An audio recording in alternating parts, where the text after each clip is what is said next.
ഞങ്ങൾ അതിരാവിലെ വണ്ടി എടുത്ത് പോകുന്ന UK ഈ -5 തണുപ്പിൽ നിന്ന് ഒന്ന് രക്ഷപ്പെടാനായിട്ട് 28 ഡിഗ്രിയുള്ള ഈജിപ്തിലേക്കുള്ള ഒരു 1 വീക്ക് ഹോളിഡേ ട്രിപ്പിൻ്റെ കഥയാണ് കേട്ടോ എന്ന് പറയുന്നത്. ഈജിപ്തിലെ ഷാം എൽ ഷെയ്ഖിലേക്കാണ് യാത്ര. 10:30 ഫ്ലൈറ്റ്. നമ്മളൊരു 7:30 തന്നെ നമ്മൾ എയർപോർട്ടിലെത്തി. കാറ് നമ്മൾ പ്രീ ബുക്ക് ചെയ്തിരുന്ന വാലറ്റ് പാർക്കിങ്ങിൽ ഏൽപ്പിച്ചു. അത്യാവശ്യത്തിന് കുറച്ച് ലോക്കൽ കറൻസി കയ്യിലിരിക്കട്ടെ എന്ന് വിചാരിച്ചിട്ട് നമ്മൾ എക്സ്ചേഞ്ചിൽ കയറിയിട്ട് ഈജിപ്ഷ്യൻ പൗണ്ട് മാറ്റിയെടുത്തിരുന്നു. ഈ എയർപോർട്ടിൽ കറൻസി മാറുന്നതിൻ്റെ ഒരു പ്രശ്നം ഞാൻ അടുത്തൊരു വീഡിയോയിൽ പ്രത്യേകമായിട്ട് പറയുന്നതായിരിക്കും കേട്ടോ. പിള്ളേരൊക്കെ ആയിട്ട് ട്രാവൽ ചെയ്തുകൊണ്ട് നമ്മൾ ഗാറ്റ്വിക് എയർപോർട്ടിലെ പ്രയോറിറ്റി സെക്യൂരിറ്റി ചെക്ക് എടുത്തിരുന്നു കേട്ടോ.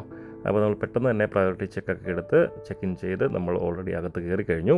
കുറേ സമയമുണ്ട് ബോർഡിങ്ങിന്. അതുപോലെ രാവിലെ പോകുന്നതായതുകൊണ്ട് ആരൊന്നും കഴിച്ചില്ലായിരുന്നു. രാവിലെ ഞങ്ങൾ അവിടെ റെസ്റ്റോറൻറ്റിൽ കയറി ബ്രേക്ക്ഫാസ്റ്റ് ഒക്കെ കഴിച്ചു. ഭക്ഷണമൊക്കെ കഴിഞ്ഞ് കുറച്ചൊന്ന് വെയിറ്റ് ചെയ്തപ്പോഴത്തേക്കിനും നമുക്ക് ബോർഡ് ചെയ്യാനുള്ള സമയമായി. ഈജിപ്തിലേക്ക് നമ്മളെ കൊണ്ടുവന്ന EasyJet ഇതാ ഇവിടെ കിടക്കുന്നുണ്ട്. ഫ്ലൈറ്റ് അത്യാവശ്യം ഫുള്ളാണെന്ന് തോന്നുന്നു, നല്ല ആളുണ്ട്.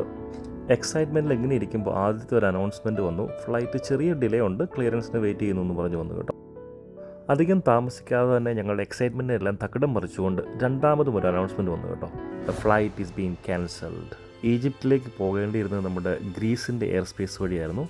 അപ്പോൾ ഗ്രീസിലെ അവരുടെ റേഡിയോ ഫ്രീക്വൻസിക്ക് എന്തോ പ്രശ്നം, അവരുടെ റഡാർ സിസ്റ്റത്തിൽ എന്തോ തകരാറ് മൂലം അവർക്ക് അവരുടെ എയർ സ്പേസിലുള്ള ഫ്ലൈറ്റുകളുമായിട്ടൊന്നും കമ്മ്യൂണിക്കേറ്റ് ചെയ്യാൻ സാധിക്കാത്തതായിരുന്നു അതിൻ്റെ പ്രോബ്ലമായിട്ട് പറഞ്ഞത്. നമുക്ക് സങ്കടമെങ്കിലും കൂടുതൽ ആൾക്കാരൊക്കെ ഇതൊക്കെ നമ്മൾ എത്ര കണ്ടിരിക്കുന്ന രീതിയിൽ എല്ലാവരും സാവകാശം എണീറ്റ് പെട്ടിയും എടുത്ത് ഫ്ലൈറ്റിന് വെളിയിലേക്ക് പോകുന്നതാണ് കണ്ടത് കേട്ടോ.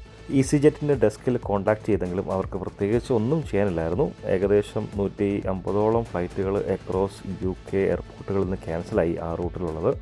ഇന്നിനി വേറെ ഓപ്ഷനൊന്നും ഇല്ലാത്തതുകൊണ്ട് നമ്മൾ തിരിച്ച് വീട്ടിലേക്ക് തന്നെ പോകാൻ തീരുമാനിച്ചു. ഇനി വീട്ടിൽ ചെന്നിട്ട് ബാക്കി എന്താണെന്ന് ആലോചിക്കാൻ വിചാരിച്ചു. എന്തെങ്കിലും ഓപ്ഷൻ ഉണ്ടാവുമായിരിക്കും. കാര്യമായിട്ടൊന്ന് ജസ്റ്റ് നോക്കുന്നുണ്ട്.